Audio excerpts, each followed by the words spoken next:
All right. Coolio. Okay, so this is our episode 1 through 4 recap. We're doing this because we really don't feel great about the quality of the first 4 episodes, like sound-wise. They're really, really bad. Yeah, we have to like turn our volume all the way up. If you got headphones, it's okay, but it's not what we want. Of course, we do encourage you to go back and listen to them if you are, really, really interested, because there is a lot of good stuff in those episodes. It's just, I can acknowledge that they're kind of hard to listen to. Yeah, and we did as much as we could when it came to editing them and everything like that. But our future episodes, which we're still working on as of this point, sound a lot better. Yeah, we had turned a friend's closet into a recording studio. Yeah, and that's where we are right now. Yeah. And it's a big closet, and there's a lot of clothes on the wall, so they like dampen the sound just right. It's great. It is really good. All right. So what we're gonna do is we're just gonna kind of conversationally go over the first 4 sessions.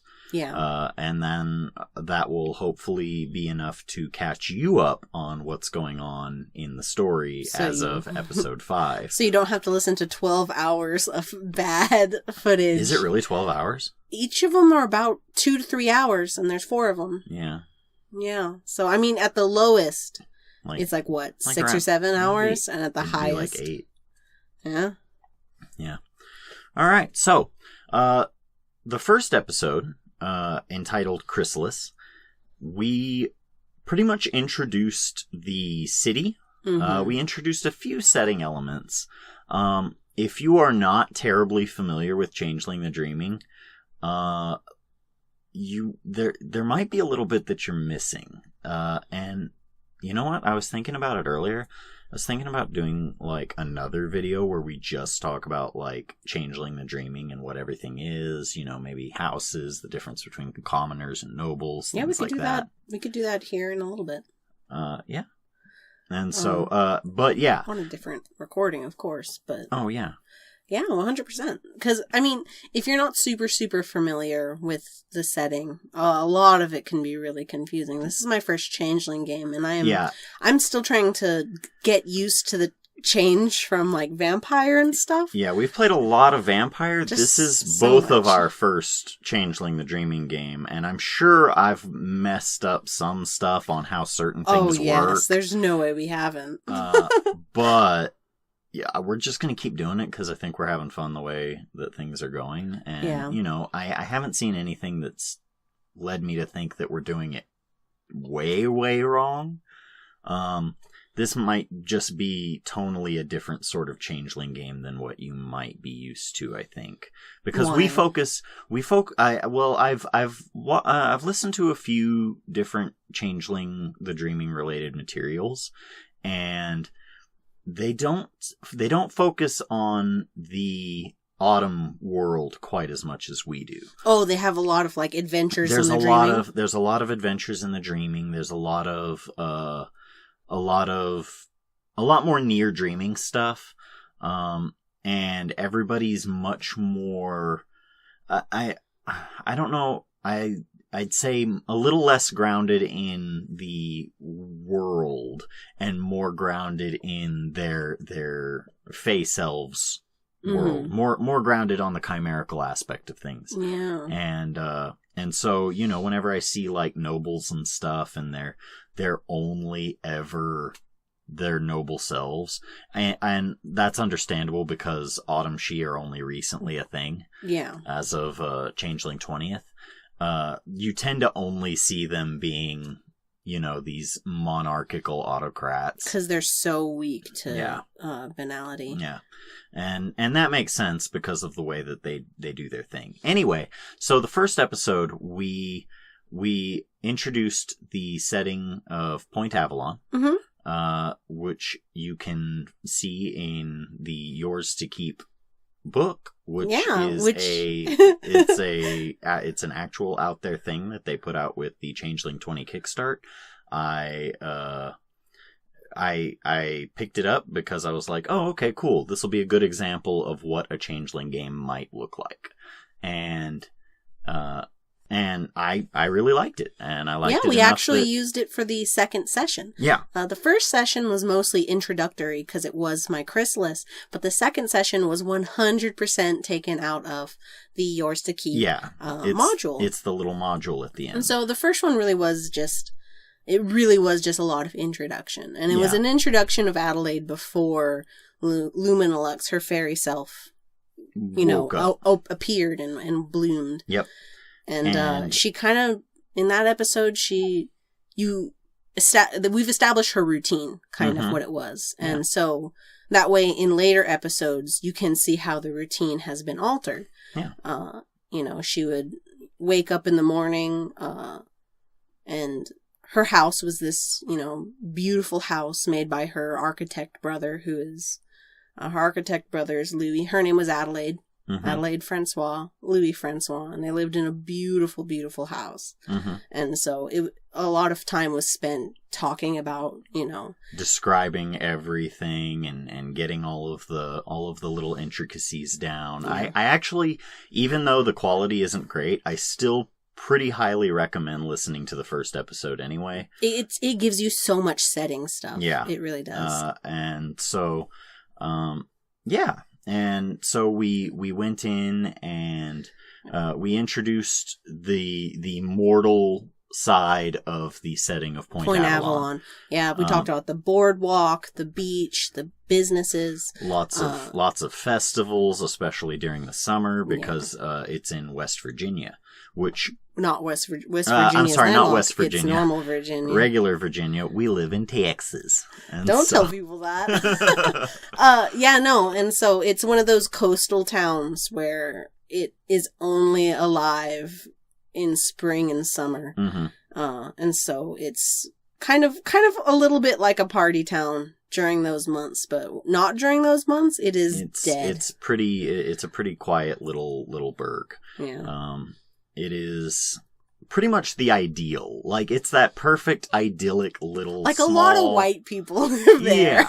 Yeah. Addie and Louie, like white people. Like really white people. Super Anglo-Saxon. Yeah. Yeah. And so, we talked about, the house itself. Probably should talk about the mirror room. Yeah. Because that was where her fairy self actually woke up. Louis had made the house specifically for them. Back when he thought Adelaide was probably going to die before she was 20, he built the house kind of for them, and he built a foyer upstairs that was completely lined in mirrors and had a sunroof, and it's a very magical and fanciful room in this house that's beautiful, but that room was particularly it's fanciful. Very whimsical. Yeah, whimsical. Very whimsical because Adelaide has a sickness. Yeah. She was diagnosed from a young age with... They didn't know. She has celiac disease. She has celiac. And they didn't quite figure it out until, she was older in life. And so she was just very chronically ill for a long time. And she has a pretty severe allergy to gluten. Wheat and wheat byproducts. Yeah. And so... she has this disease and everything, and so she's been living with her adult brother. She's 22, and so it's a little past the, late bloomer phase and starting to get into the, you're gonna be living in your parents' basement forever kind of way. Her brother is not afraid to tell her about it. I should note, there's nothing wrong at all with living at home, especially nowadays, until you're a little older. Now, I don't today, but I lived at home until I was 23. And there you go. Yeah. Except Louis has a lot of expectations of her. Yeah. And that's part of the conflict between the two characters is, he has very, very high expectations of her, and she kind of chronically fails them. Yeah. He wants her to go off to college, become a model, do something with her life, and he doesn't see any of the stuff that she does as a hobby as having any sort of value. And so that's where their conflict comes in. Because the stuff that she does have value, but she doesn't have a college degree. And she makes decent money out of it. Yeah, she's a YouTuber. Yeah. I mean, in the first episode, no, she's not. In the first episode, you actually get to see she gets her first camera. Mm-hmm. She gets her first GoPro, and she's like very happy about it. And she's like, I'm going to show everyone what I do every morning. And then she shows everyone how she's Louie's housewife. And then she goes out into the town and acts like a weirdo and makes people uncomfortable. Yeah. Not in like a bad way, in like I stay at home all day kind of way. Mm-hmm. And, you know, that was a lot of the first episode. You get to see beautiful City Hall, with the bear statue.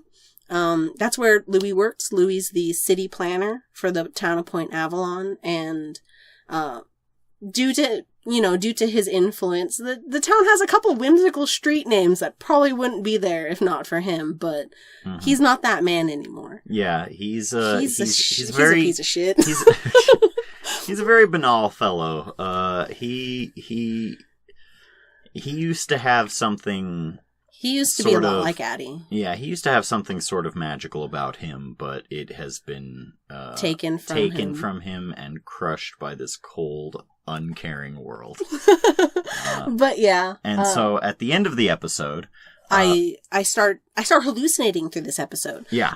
That's when I first meet Sir Fluffytail, and that Sir Fluffytail is the rabbit in the title card. Yeah. That little gray rabbit. Yeah, you can see him. That's Sir Fluffytail. He comes up to me, and I like feed him some cucumbers, and I'm super confused. And I invite him into the house, and I'm like, oh man, I can't wait for Louie to see this. Oh wow, a talking rabbit! I had no idea the rabbits around here talked. And then, I try explaining it to my brother, who's just like, are you okay? Are you feeling okay? He completely dismisses it, because to him, nothing's there. That's and not so, real. The rabbit shows up a couple of times, and then I see a weird light in my bedroom. Or not my bedroom, in the foyer. Because the foyer is upstairs along with my room. The first floor is essentially my part of the house. Second floor. Our second floor is my part of the house. The first floor is his part for the most part. And so there's this light up there. And I'm just like, whoa, Louie, come up here and look at this thing. And he's like, what? And he sees nothing. And, I step into the light and you fall through the earth. And when you wake back up, you have elf ears. Damn it, that's how this happens. I have elf ears, and I'm just unbelievably beautiful. So beautiful, in fact, I spend a bit of time on a joke where I just reenact those old Fructis commercials where they're just like, oh, my hair, yes. Yes, yes. Those, yeah. I think that's what it was. The Fructis commercial where I'm just in the bathroom looking at my, now I'm appearance 5. Yeah. I'm the most beautiful I've ever been in my life. I have beautiful armpits. How? I don't know, but I have them. Yeah. And I'm just like, oh, look at me. Oh. Yeah. And, Louie's downstairs like, what the What is he just doing? Like turns on the noise machine like, I don't need to hear any of that. That's bad. No. That's not okay. She's an adult. She can do what she wants, but that doesn't mean I don't want to hear it. Yeah. And, he turns it up and, I get found by a local knocker because, I start my beautiful day and I, put on my beautiful fairy clothes, which is honestly just like jean shorts and like a shirt. Mm-hmm. And like my GoPro turned into like a beautiful like tiara. And I'm like, I go outside after trying to show my beautiful dress to Louie.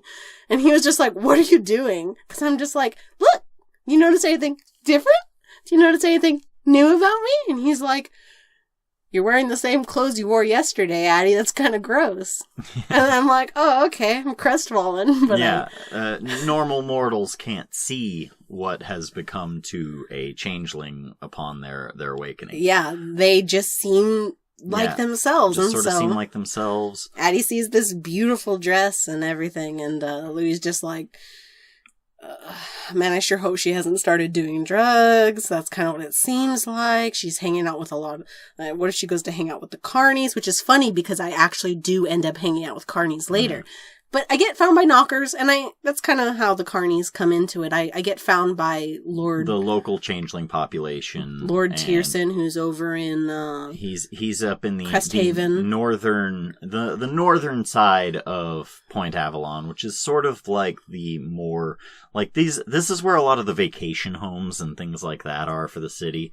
A lot of very, very upper crust hotels and things like that. They have a cheesecake factory. Yeah, they have a cheesecake factory down there and everything.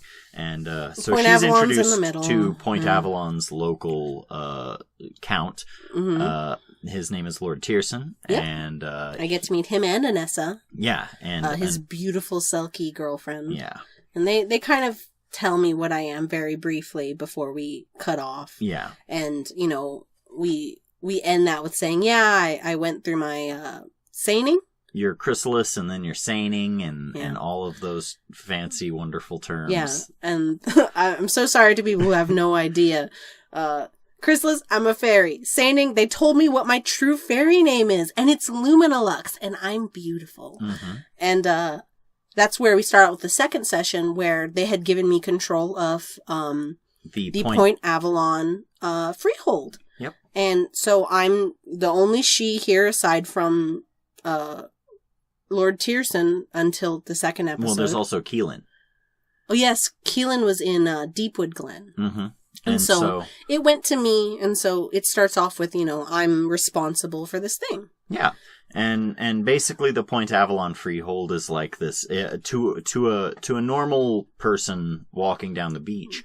It's sort of this old kind of scary looking beach shack that's nestled under a cliff, and then to any people in the know, it's a house that has like beautiful paint all over. It's very like strangely garishly colorful. Mm-hmm. And then inside it's literally like another beach. Yeah, it's like looking, it's like basically like if you tear the back wall off and paint this big beautiful projection of a beach that you could probably actually go out and swim in. Oh yeah, you most definitely could. And stuff like that. And so it's sort of like this big beautiful lodge house on the inside, and it's got, you know, stairs that go up and there's little rooms that people can sleep in and stuff. The balefire. That basically becomes her household, and it's her responsibility to tend to the balefire inside, which is a source of power and glamour for changelings. And glamour is one of those things that's like it's created by creativity, and changelings sort of take it in a manner of speaking. It's essentially just creative mana. Yeah, 100%. Yeah, that's all it is. And so.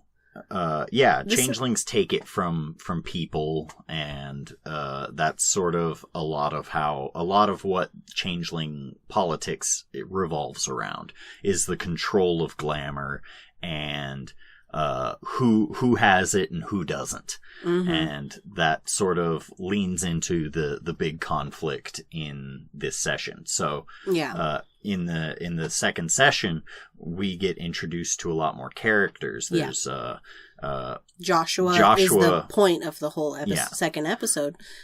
Joshua is introduced as a newly awakened sheep, brand spanking new, and he's in his mortal self is a little 12-year-old boy. He's a 12-year-old boy. Yeah, and so.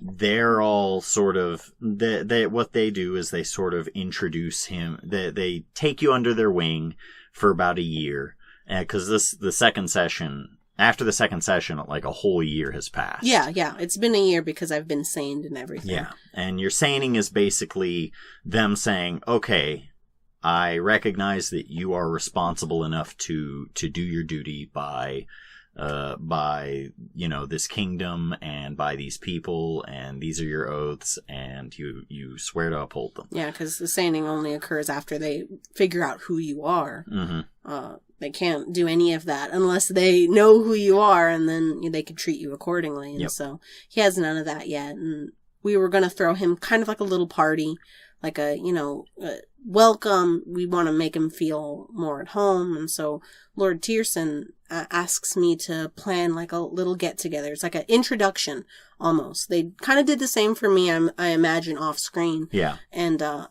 people from Deepwood Glen are invited, all of the changelings, because there's a lot of changelings in Point Avalon. We had said that there's about 50, which is a pretty dense population, but it's kind of a quirky, weird town. For a small town that Point Avalon is, 50 changelings is pretty nuts, but the city can support it. Most of them are transient. Yeah. Not all the changelings live here all year round. As a matter of fact, most of my motley are carnies. Yeah. And I only get to see them, maybe 4 months out of the year before they go off and they go to other places to get their glamour. But during the summer, there's good eating here. It's a quirky town. We have a Italian restaurant called Little E. Little Italy. We have a Japanese restaurant named... What did we name it? It was something ridiculous. Yeah. It'll appear in, I think, session 7. Yes, it'll appear in session 7, and it is such a quirky... God, I don't want to spoil it, but it's good. It's a good Japanese restaurant. Someone actually needs to make it. Yeah. And so, basically, they throw a huge party for Joshua. And, he ends up going missing. Yeah, halfway through the party, Joshua goes missing, and everyone is freaking the hell out. And it is like, oh, great, I planned this lovely party with this beautiful kelp cake, this kelp-flavored cake, and now Joshua's missing, my party's ruined. And then so she uses her abilities to go find him. She has a lot of precognitive sort of abilities, and so she goes out running ahead of her friends, which she probably shouldn't be doing because her friends are all the muscle. Let's introduce her friends now. Okay, while we have a good segue so for it. Basically, let's go with the first one. Her motley consists of squire. His name is Sid Steelskin. He's a troll, trolls are like these super honorable, very knightly sort of creatures who are really big on oaths and upkeeping and honor and all that sort of thing. And so Sid's my squire, and he's a large blue. He's a big blue troll. Big blue troll. The art he's a describes muscly guy. him as wearing this unbelievably tight striped shirt. Yeah. So, and I understand that he used to be a carny, so yeah. But God, that thing is flimsy. But he also wears armor, but whatever. Now, who are we going to do next? There's also William Ash, and William Ash is a Sluagh, and Sluagh are sort of like they're sort of like these cave, they're like these cave worm people. They're very boogeyman-esque. They don't have any teeth. They have white, pale white skin, and they can only speak in whispers. And William is a contortionist for the carnival. Yep. He also handles a lot of the bookkeeping and stuff like that for them. And he's a pretty sagely sort of guy, I think. He'll give you advice. It'll be kind of weird advice sometimes, or it'll come off a little like rude, but I like to imagine he means well. When I went to him with my problems, he found me crying on the beach at one point. He just advised that I start smoking weed, and I was like, okay. That was probably more his mortal carny side. I mean, I don't know. But yeah, and then there is Lily Stoneheart. Now, Lily is a red cap. If you know anything about mythology, like Celtic mythology or fairy lore or anything like that, red caps are like monsters. They within the context of Changeling the Dreaming, they can eat anything, and they're very scary. Not a lot of people like to be around them at all. That's their curse. Their curse is that everyone kind of has a bad opinion of you. I mean, even if you're an okay person, they'll still be like, yeah, but... Yeah. I mean, I wouldn't let my kids around them, sort of thing. Yeah. Which is good, because you don't want to let your kids around them. They'll eat your children, because they can eat anything. They can devour anything that they can fit into their mouths. Anything. And it's scary. So is Lily. She has a red cap, an actual red hat, and a leather biker jacket, and Lily's pretty cool. Yeah, and oh yeah. I mean, I'll say that one later. And so And yeah, that's pretty much the makeup of the Motley as of this point. They are essentially sworn to help Adelaide protect the household while everybody's in town.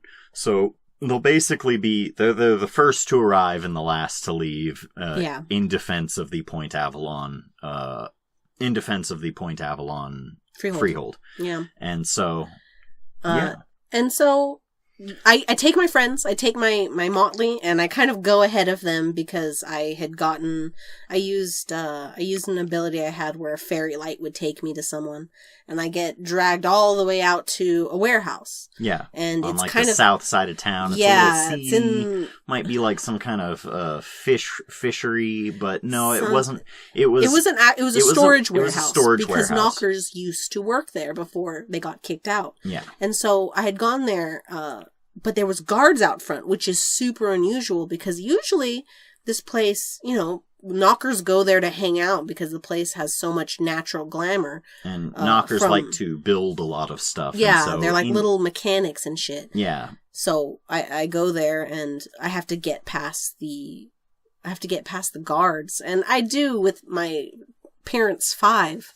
I go in, and when I go in, I see Joshua in the middle, and he's like not tied up or anything. He's just like sitting on a chair with his Nintendo DS. Mm-hmm. And there's a huge sphinx like up in the rafters looking down at me, and it was like, yeah, no, I'm gonna kill you. And I'm like, oh, wait, don't do that. And then it was like, okay, well, let's do a riddle battle. Because it's a riddle sphinx. Contest. It was a sphinx. You have to do a riddle battle with a sphinx. I remember you did really solid on those riddles. Without even needing to roll or anything, you just knew the answer to those riddles.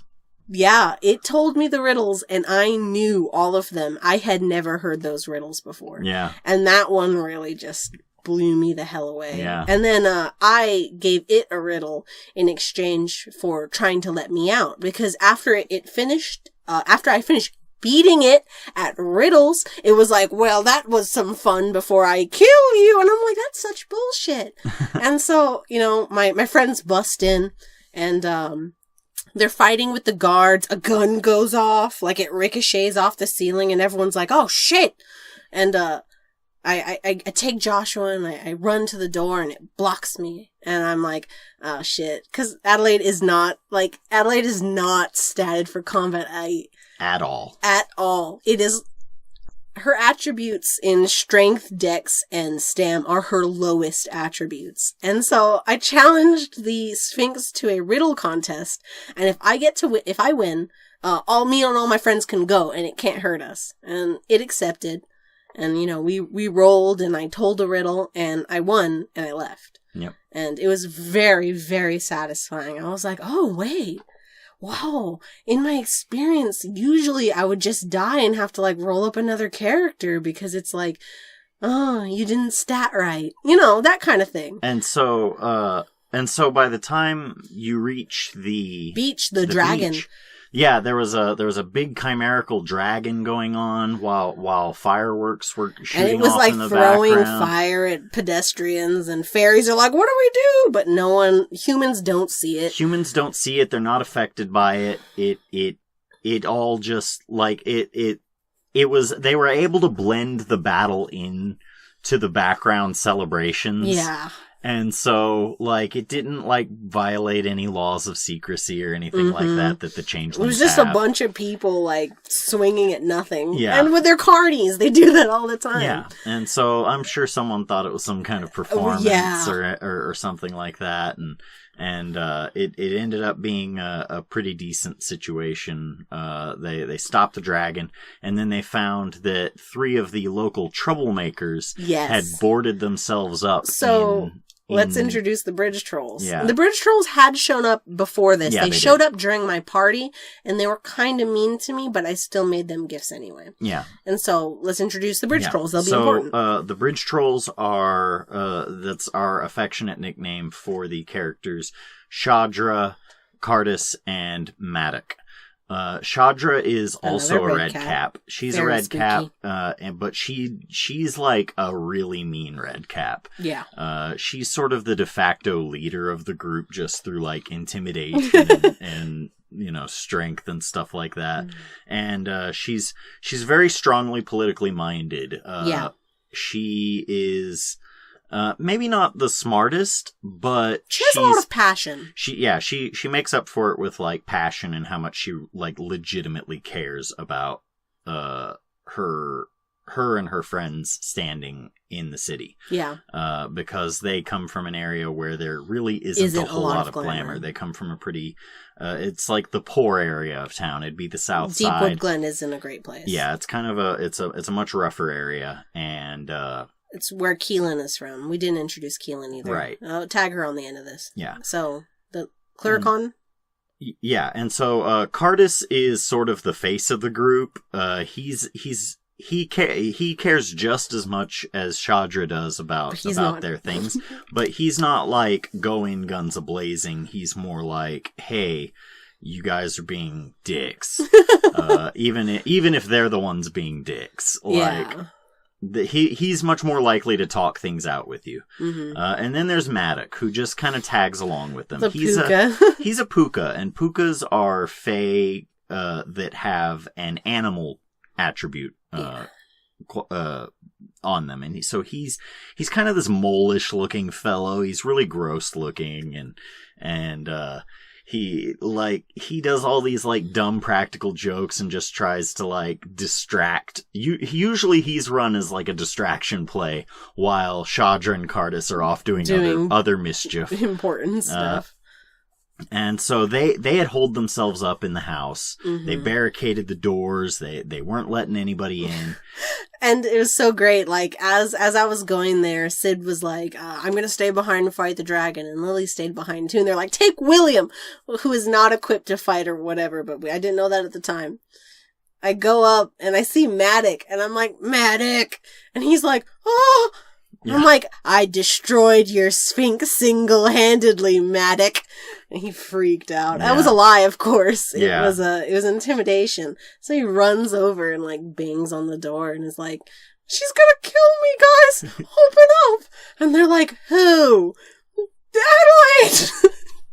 She's gonna kill me! And they open the door and Shadra comes out and threatens to kick my ass, and I tell her that she's being really unreasonable and mean, and I really wish she wouldn't be like that. Also, I destroyed your Sphinx single-handedly. And so, yeah, she's like, yeah, no, I'm gonna kick your ass. And I'm like, William, help! Because I offered him up as my champion, because he's like, no, I'm gonna beat your ass, Adelaide. And I'm like, no, you're not, because I elect William as my champion, and you have to fight him. And William's like, William's like, that's not cool, but okay. Well, William had a cantrip that lets him change the relative size of a thing, and so he ended up changing Shadra's size to about the size of a toddler. And we threw my sweater over her and like bagged her up, like tagged and bagged her. Yeah. And I went in and I forced them to negotiate with me. And, they had some pretty standard, demands, like, hey, we're starving out there, blah, blah, blah. And I'm like, yeah, that's cool, but, like, we almost got shot in a warehouse, guys. That's not okay. Why didn't you, like, talk to me? Oh, wait, anytime I try to talk to you, you guys are mean to me.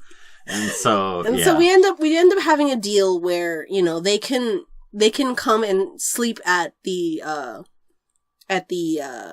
freehold, supervised. Mm-hmm. So they don't get up to any more mischief. And I was like, that's perfectly fair. You guys just, like, have to, like, stop doing that. And also, each of you give me a favor.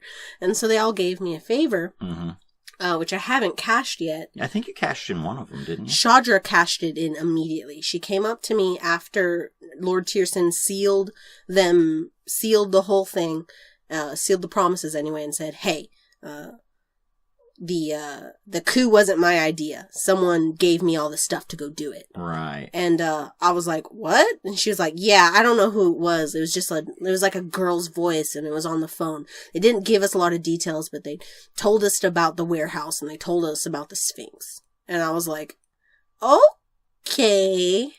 Thank you for that. And she's like, yeah, well, that's my debt. And she like walked off, and I was like, I don't know if that counts, but okay, whatever. Yeah. I like, as long as she like doesn't like beat me up. Yeah. And so that was kind of the end of the first session. I went home after this, you know. No, actually, no, that's the beginning of the next session. Yeah. The next session, we had a party celebrating my victory. Mm-hmm. Yeah, there was a big party. A satyr wrote a song about me. Yeah. We have yet to introduce that satyr. We'll get into it. Can we please introduce that satyr so I could convince Louis that I'm a lesbian? I'm interested in that. Okay. I just want him to get all of the hints, like, oh god, it makes so much sense.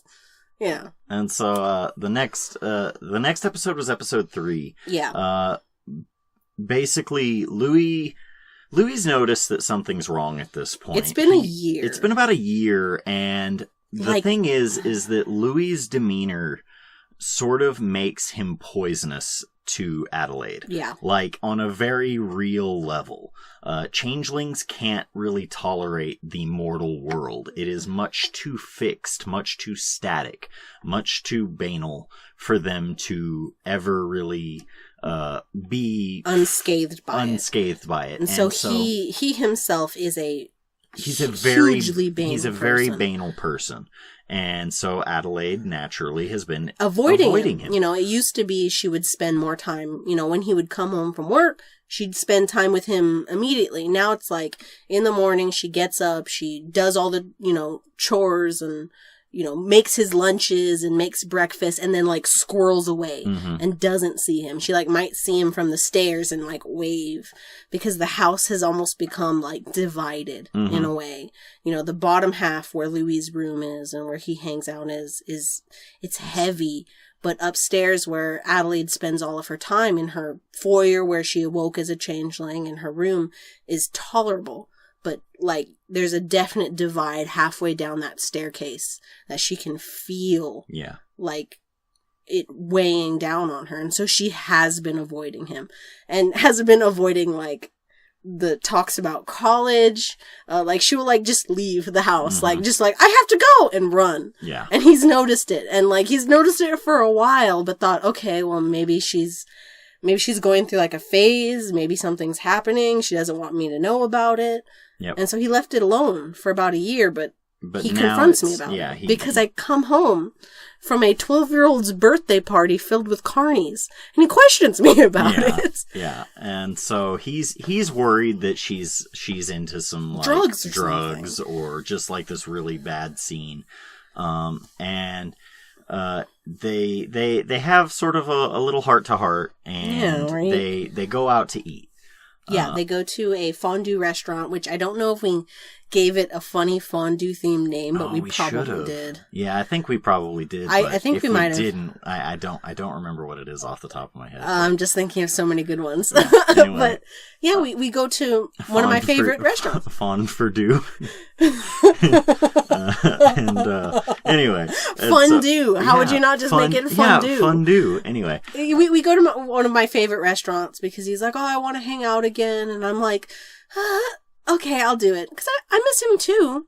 You know, being a weird homeschooled kid, like he was my best friend. That's like the only person you see for days at a time. Yeah. She misses him. So they go out and have a fondue date. And so now's a good time to introduce Keelan de Winter, the leader of the Deepwood Glen Freehold. A beautiful, beautiful she. Yeah, Keelan de Winter is she's a she, and of House what? Diraine, I believe. Yeah. And she's not great for the Deepwood Glen Freehold's community. No. Not because she's like tyrannical or hoardy, but because she records every favor super meticulously and makes sure that she always is in the right. Now, she's an Arcadian she. Yeah. And the she are these, they're the most alien of all of the changelings. They are like... literally elves. They're literally elves, come straight from Arcadia, and they literally usurp a human being's body. Rather than the way that other changelings do it, which gives them sort of a half and half deal. And so Keelan is like an ice queen is the best way to describe her. Yeah, she's an ice queen. And she's on the cover art to this one because we describe her briefly as being she shows up at the party as well. She introduces herself to me and we always exchange niceties because I acknowledge she's that type of person. Mm-hmm. If you're nice to her, she'll be nice to you. Yeah. And so we meet her at the fondue restaurant. Yeah. And she recognizes Louis. Yeah. And it kind of comes as a surprise. Yeah. And Louis gets very uncomfortable around her. Like, he excuses himself to the bathroom, like he's sweating. Yeah. And, you know, it's kind of...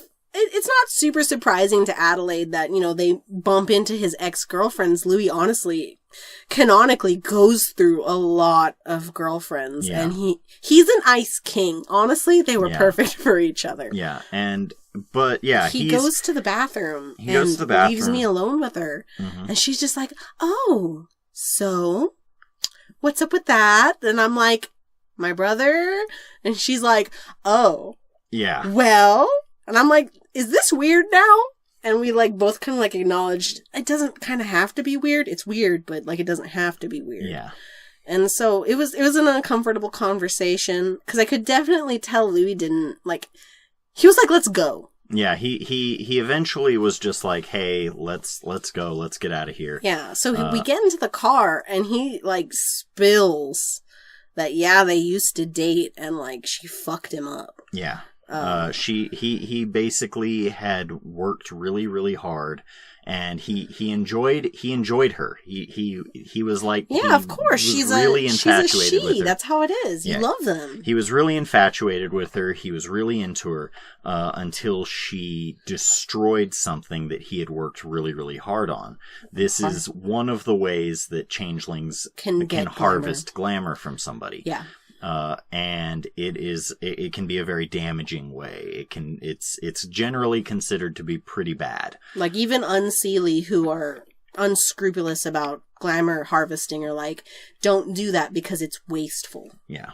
And so, she basically, she did it. Took his ability to create, because he's an architect. He's a city planner and stuff. And he used to be very passionate about it, and now it's all very... It's a job. It's a job, and he doesn't really care for it, and yeah. he hates it. It drains him every day. And so he tells me about that. We're in the car, and it tells me about how like crazy she was, and how she'd say stuff that doesn't make any sense. And, you know, that's clearly the mists covering up some stuff she said. Yeah.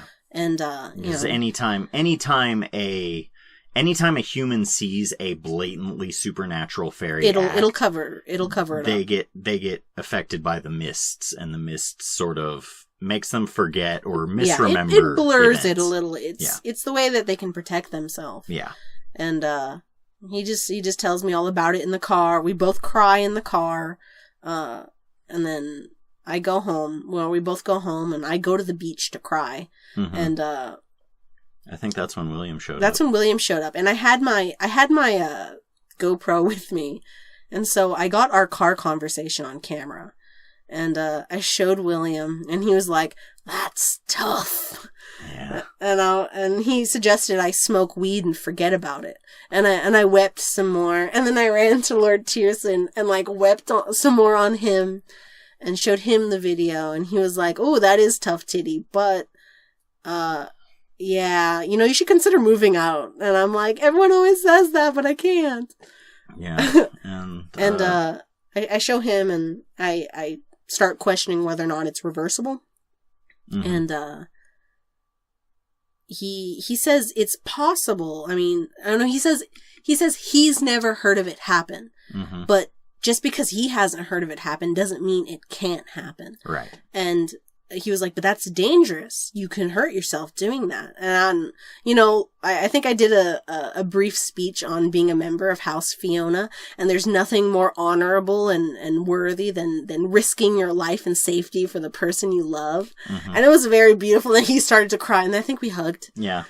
We hugged it out he is in some way your cousin. Yeah. We're both member of House Fiona, and so we both have, like, a lot of emotions, and, we're both lions. We wear our hearts on our sleeves, and we wept for each other a little bit, and then I went home and concocted a plan to jump into his dreams, Louis, to try to figure out what happened a little clearer, because he gave me an account of what happened, but clearly the mists have done a number. Yeah, he was holding back, and so she wanted to dip into his subconscious to see. And she has oniromancy, which lets her sort of manipulate the dreams of those she enters. Yeah. She kind of fished the story out of him, out of his subconscious. We went there and saw him as a kid and all sorts of how he views the house, like a shitty prison, because the house that he made was based on the house that Keelan had torn up. But it was far from as perfect as that original house, like a shadow. He hates living in this shadow of his masterpiece. And so it showed him going to work as a little boy, and he turns in his work and is like, "Here you go, boss." And the boss is like, "You made an F to the dungeon with you." And I'm like, Louis? And then, like, I show up, like, as a weird robot that brings sandwiches and then disappears. Yeah. And I was like, what? And so, yeah, it was a wild thing. To show him. It showed everyone kind of his outlook and things like that. And so when she wakes up, this is toward the end of the third session. Well, what I see is, Keelan ripping gathering dross from him. Yeah, totally. And I freak out and I scream at her, and she goes on a very long rant about how she feels about people. And none of it is good. Yeah. She was something else. Yeah, she was very hateful towards people. Really hateful and just really bad. We literally wake up. Louis. The next morning comes. I wake up and I go downstairs and Louis made me breakfast. That never happens. And I was like, oh, well, clearly he must feel better. And, we look on the TV and Keelan was murdered. Yeah, she was murdered. And her body was found on the beach. Yeah, someone drowned her. And so that was where the second session ended up. Third session, yeah, you're right. Yeah. And so, that's where the third session ended. And so then we started the fourth. Yeah, the fourth session was literally, we picked up where we left off. And Louis was like, "Oh my God." And I'm like, "Oh, oh no, that's awful." Like, for a moment, I'm like, good. And then for a second, I'm like, oh wait, oh no, somebody's killing fairies. Oh! Yeah. And so I go, to try to investigate after Louis told me not to investigate. He said, "Please don't." And I said, "No problem. I promise I won't do anything that you wouldn't want me to." And then I went out and went directly to the police station. I went out, found my buddy Sid, and he was like, "Oh, I know a guy on the force." And I'm like, "Oh, cool. Let's go talk to him." We go to the police station, which is terrible. Yeah, it's really banal. It's just poisonous. And, Sid's friend is like, "Well, I'm not the detective." And so we're like, "Okay, can you introduce us to the detective?" He goes and introduces me to Aiden Graham, the detective in charge of everything there. And, he's pretty young for a detective, but he's, he goes straight into detective mode when you bring up the case, and he's like, "Oh yeah, how did you know her?" Yeah, he's writing everything down that I'm telling to him, and I'm like, could I get into the morgue? And he tries to call for me, but they were like, no. Yeah. And, he does his best and is like, I'll probably go to your house to question you, et cetera, et cetera. And I was like, oh, thank you. Oh, and I also pretended to faint in there for sympathy points. I think it did well. Because I was like, oh no, it feels hot. I mean, it did feel hot because banality is oppressive, but also, oh no, I'm like a Southern belle. I need some smelling salts, and we leave. And then I go to find the bridge trolls, and I'm able to find Cardis and the Puka. And they pretty much say, we have no idea what's going on, but, just keep your eyes out. We have nothing to do with it. We have no idea. Just be careful. And I'm like, okay. Then I go to try to find Lysander. And Lysander was her right hand. He showed up every time she showed up. He was a little knocker who was always with her. He was there in the fondue restaurant, smiling the whole time, because I'm sure he thought the whole thing was just, like, juicy. It was like an episode of Maury. Yeah. Who's the father? And we don't know! And so, I go off to find Lysander, and, I find him in Lord Tierson's dungeon? Yeah, Lord Tierson had locked him away, believing him to have been the murderer. The murderer. And, this upset me greatly because they have literally no proof that Lysander did it. But they still put him in an actual factual dungeon. And, like, nobody fucking cares. And so Adelaide's, like, super flustered with the whole thing. And she's like, I'm gonna prove it. I'm gonna find a way to prove that Lysander did it. I'm gonna find the real murder. I'm gonna do it. Oh my god. Everyone should be really concerned. Is everyone else concerned? And, like, Lord Tierson is, like, concerned. But, like, not proactively. Yeah, he's kind of flaky. He's a flighty guy. Lord Tierson is he's a guy who is not afraid to feel what he feels. Yeah. And he's not very, I wouldn't say he's not smart, but he's not very, like, on the ball about things. He's more concerned with how he feels than how he might feel later. Yeah, very much so. And so Adelaide is frustrated with the, lack of progressiveness on the... They didn't put a whole lot of effort into actually finding the murder. They just really wanted to pin it on somebody. Which is just like Arcadian She. Yeah. Ugh. They really just wanted to pin it on somebody and then stop worrying about it. Yeah, and so Adelaide wasn't having any of that because, God, every time she starts doing this stuff, she gets like this sinking feeling, and she has no idea why, but it's just like this reflex from years and years and years of it. And she doesn't have the memory, but, God.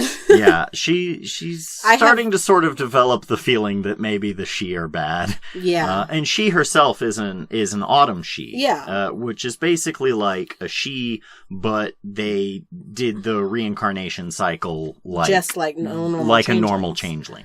They stayed behind when all the other fairies ran, and so, I just... That entire thing frustrated me pretty greatly, and so I went home, like, kind of resolving myself that I was going to, look into it in any way I could. I imagine that's probably around the time I started mentioning, getting those, whiteboards. Mm-hmm. Where you tie the strings to the different ideas. The cork board and all that stuff. By session 7, I think I have, like, 6 of them in my room. Yeah. And they're like connecting from across the walls and stuff like that. And so I think to myself, you know what? The best thing I could possibly do right now is get in with the detective for Keelan's case, because in that way I could get information that they're clearly not going to tell me. So I just have to become friends with Mr. Aidan Graham, Mr. Detective Graham. And so I immediately come home and I announce to Louis that the detective is coming over for dinner and we need to get out the good china. And Louis is like, when you left this morning, I told you specifically not to contact with the police. What's wrong with you? And I'm like, don't worry about it. I'm going to make Beat Wellington. And so And Beet Wellington is like beef Wellington, but instead of meat in the center, it's beets. Yeah. And so I make this, and he's like, so when's the detective coming over? And I was like, oh, wait, I forgot to invite him over. And so I get on the phone right then and invite Detective Graham over. And he does. He shows up with his deputy, and I sit them down, and I wine and dine them. But Sir Fluffytail makes another appearance, and I'm like, oh yes, no, please come! Come sit down with us! And so there's a rabbit sitting at the table. Yeah, there's this, like, rabbit that nobody else can hear or understand. There's just a rabbit sitting at the table with, like, really good table manners. Like, exceptionally. I guess they just thought he was my pet or something. And, we talk a little bit more about the case and stuff, and, I don't think he liked the Beet Wellington. That's a good scene. Everybody should definitely go to episode 4. And it's towards the end. It's the Beet Wellington scene was pretty good. No, I don't want to toot my own horn, but there was a lot of excellent comedic timing in the Beet Wellington, and we both did a great job. Yeah. So he goes away after that, and Louis' like, well, thank you, that was awkward. I'm going out on a date. And I was like, what? And Louis dates people pretty frequently. For one date, and then he finds some ridiculous flaw about the girl, and then he'll never speak to her again. Yeah. So much to the point, like, where they're, like, contacting me. Like, what did I do? And I'm like, he said he didn't like how you shaved your arm hair. and she'll be like, what? Yeah. It's really absurd stuff. You were a Raiders fan, and he didn't like that. He's into sports? No.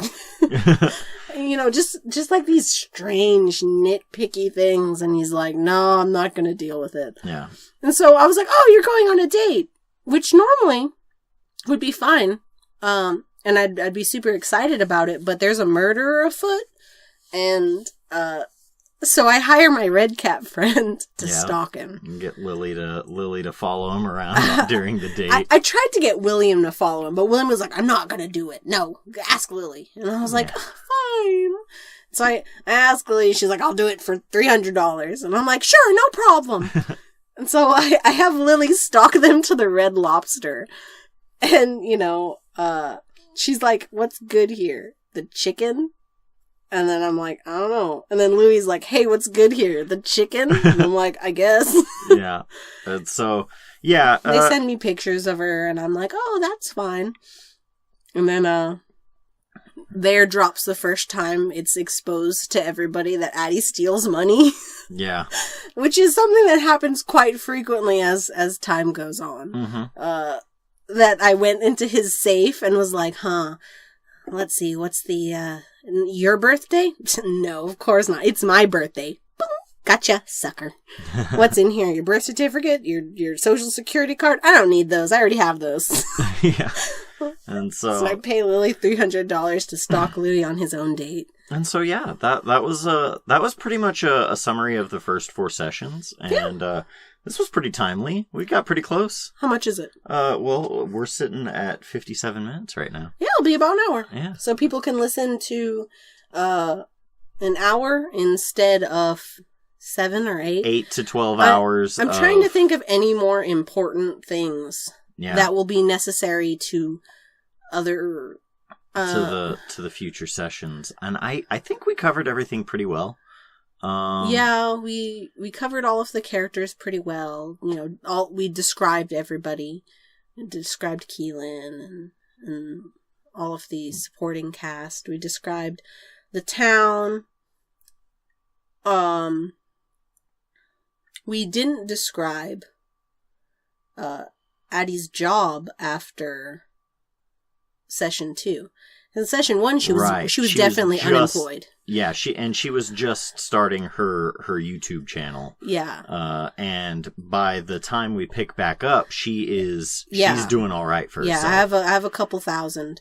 She makes a respectable amount of money between Patreon and YouTube and things like that. Yeah. And so she can make a decent living for herself. She does a Louis does not recognize that as valid or legitimate. Of course not. But she's doing all right for herself. Yeah, money wise, she's looking okay. And all the stuff is of pretty good quality. Once more in session, I think 6. There's another great couple scenes. Yeah, very talented. Let it wait. Anyway, but yeah, and so yeah, that's been yours to keep so far. Mm-hmm. We have recorded a few episodes as of now. We just haven't quite gotten them edited and online and all that all that good stuff. But yeah, we hope you enjoyed, and there's more to come There's more to come in the future. So stay tuned. Yes. And please subscribe, and please leave a comment. Yeah, leave a comment. How we can improve this. I'm just starting out learning how to use editing software, and it's a slow process, and sometimes you don't know that you don't know something. Yeah. And any sort of input would be, greatly appreciated. Yeah. And, even if you have comments about the story or questions or anything like that, please feel free to leave a comment. So we can see it, and so we can know how to, be better. Yeah, we want to be better. We want to be the best. Best. We could never be the best. We could be the best. We could be, the second best. We could be the best. Okay. Anyway. All right, bye, everybody. Bye.